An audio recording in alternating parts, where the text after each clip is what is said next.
Gurugram news के YouTube channel को subscribe करें और बेल आइकन जरूर दबाएं ताकि कोई खबर रह ना जाए।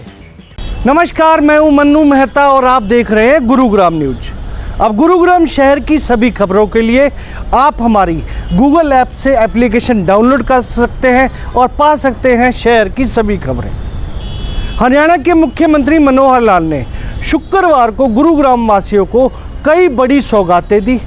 इस दौरान उन्होंने न केवल सबसे बड़ी सौगात नगर निगम का ऑफिस की दी, बल्कि इसके साथ इको ग्रीन कंपनी के जो करार किया हुआ था, हालांकि काफ़ी पहले, इको ग्रीन कंपनी द्वारा बनने वाले वेस्ट टू एनर्जी प्लांट यानी कचरे से ऊर्जा प्लांट बनाने का जो पिछले काफ़ी समय से विचार चल रहा था, वो भी एक सौगात दी। मुख्यमंत्री मनोहर लाल ने इन परियोजनाओं का यहां पर आके उद्घाटन किया। इस दौरान सांसद राव इंद्रजीत सिंह और अन्य विधायकगण भी इस मौके पर उनके साथ मौजूद थे। मुख्यमंत्री मनोहर लाल ने इस परियोजना को एक बड़ी परियोजना कहते हुए बताया कि हरियाणा ने पहले ही जो सफाई व्यवस्था है उसमें काफ़ी अच्छी रैंकिंग प्राप्त की हुई है, लेकिन इस प्लांट के लगने से अब हम और भी ज़्यादा अच्छी रैंकिंग तक जा सकेंगे और गुरुग्राम शहर भी स्वच्छता अभियान में टॉप पर जा पहुंचेगा। मुख्यमंत्री ने यह भी बताया कि इस समय इको ग्रीन कंपनी के द्वारा हरियाणा के 2 शहरों से, फरीदाबाद और गुरुग्राम से, लगभग 1900 टन कचरा इकट्ठा किया जाता है और उसको लाकर बंधवाड़ी में डाल दिया जाता है। ऐसे में बंधवाड़ी में भी एक कचरे का यानी कि कूड़े का पहाड़ सा बन चुका है, जो कि पहले दिल्ली में देखा जाता था, जो कि आसपास की आबादी के लिए काफ़ी खतरनाक साबित हो रहा है। मुख्यमंत्री मनोहर लाल ने ये भी स्पष्ट कर दिया है कि जैसे जैसे दोनों शहरों में कैपेसिटी बढ़ेगी, उस दौरान इस प्लांट की कैपेसिटी को भी और ज़्यादा बढ़ाया जाएगा ताकि निस्तारण के साथ साथ बिजली की भी आपूर्ति और ज़्यादा बहाल की जा सके। तो वेस्ट टू एनर्जी के ये प्रोजेक्ट्स हैं। पहला प्रोजेक्ट हमारा सोनीपत में 10 मेगावाट का लगाया गया, सफलतापूर्वक कई महीनों से वो चल रहा है। ये प्रोजेक्ट भी हालांकि 2017 में इसका टेंडर किया था, ये चालू हो जाना चाहिए था अभी तक, लेकिन कुछ कठिनाइयां आई बीच में।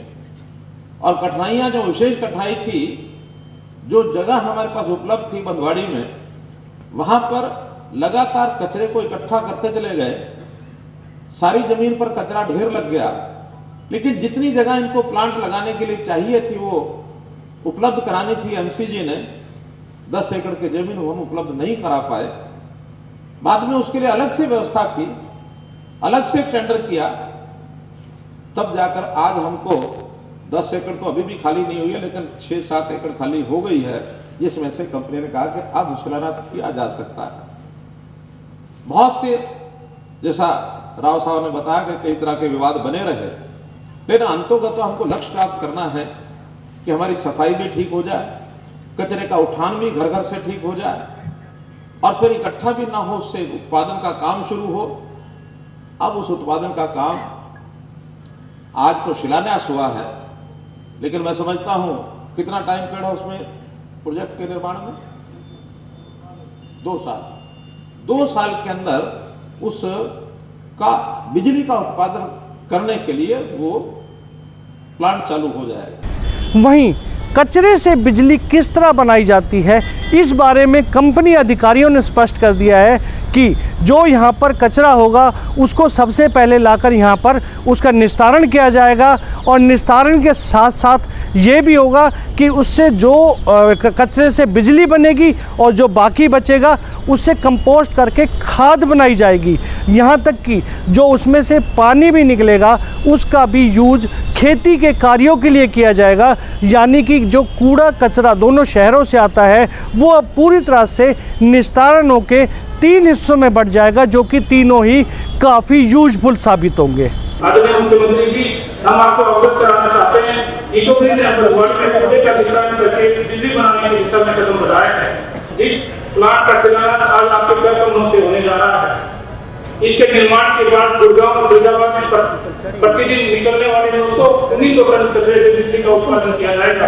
ये प्लांट अत्यधिक आधुनिक तकनीक पर आधारित होगा और पर्यावरण संबंधी सभी मापदंडों को ध्यान में रखते हुए स्थापित किया जाएगा। अब आपको दिखाते हैं कि पूरी प्रक्रिया किस तरह से होगी, कि किस तरह से जब कचरा दोनों शहरों से इस प्लांट में पहुंचेगा और प्लांट में पहुंचने के बाद क्या प्रोसेस होगा, किस तरह से बिजली बनेगी, किस तरह से खाद बनेगी। एक 3D फिल्म के माध्यम से हम आपको पूरी प्रक्रिया दिखाते हैं। स्वच्छता के बाद अब इको ग्रीन ने एक कदम और बढ़ाते हुए वेस्ट टू एनर्जीज यानी कूड़े से बिजली बनाने की दिशा में भी काम शुरू करने की तैयारी कर ली है। गुरुग्राम एवं फरीदाबाद से बंधवाड़ी पहुंचने वाला करीब 1900 टन कूड़ा साइट पर ही ट्रीट किया जाएगा। सबसे पहले कूड़े को एक वेस्ट प्रोसेसिंग पिट में डाला जाएगा। वेस्ट प्रोसेसिंग पिट में 5 से 7 दिन कूड़ा पड़ा रहने के बाद उसे मशीनों द्वारा अलग किया जाएगा। इस प्रोसेस के बाद ज्वलनशील यानी RDF, कंपोस्टेबल, रिसाइक्लेबल, CND और इनर्ट प्राप्त होंगे। फिर ज्वलनशील यानी RDF को विशेष प्रकार के बॉयलर में जलाया जाएगा, जिससे निकलने वाली गैस को विशेष तकनीक द्वारा साफ करके संबंधित मापदंडों के अनुसार वातावरण में छोड़ा जाएगा। वहीं कूड़े से जलने से उत्पन्न ऊर्जा द्वारा पानी को भाप में और भाप द्वारा स्टीम टरबाइन चलाने में उपयोग किया जाएगा। स्टीम टरबाइन से जुड़े हुए जनरेटर से बिजली उत्पन्न होगी और बिजली को ग्रिड द्वारा सप्लाई किया जाएगा।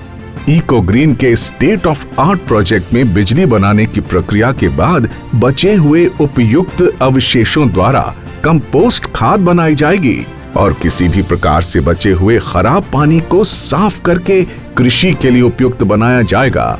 इको ग्रीन का ये प्लांट पर्यावरण के संबंधित सभी मापदंडों का पालन करेगा और इको ग्रीन की एक्सपर्ट टीम द्वारा हर प्रोसेस को मॉनिटर किया जाएगा, जिससे पर्यावरण की सफाई, ऊर्जा का उत्पादन और रोजगार पैदा होंगे। इस प्रकार गुरुग्राम फरीदाबाद की उन्नति को एक और नई दिशा मिलेगी।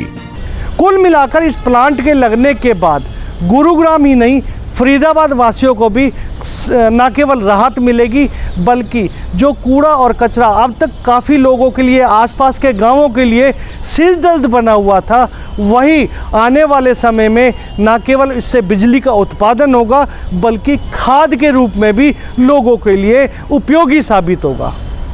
इस खबर के बारे में आप अपनी राय हमें कमेंट करके अवश्य दीजिएगा और इस खबर को ज़्यादा से ज़्यादा शेयर भी कीजिएगा, ताकि ज़्यादा से ज़्यादा लोगों तक सही जानकारी सही समय तक पहुंच सके। नमस्कार।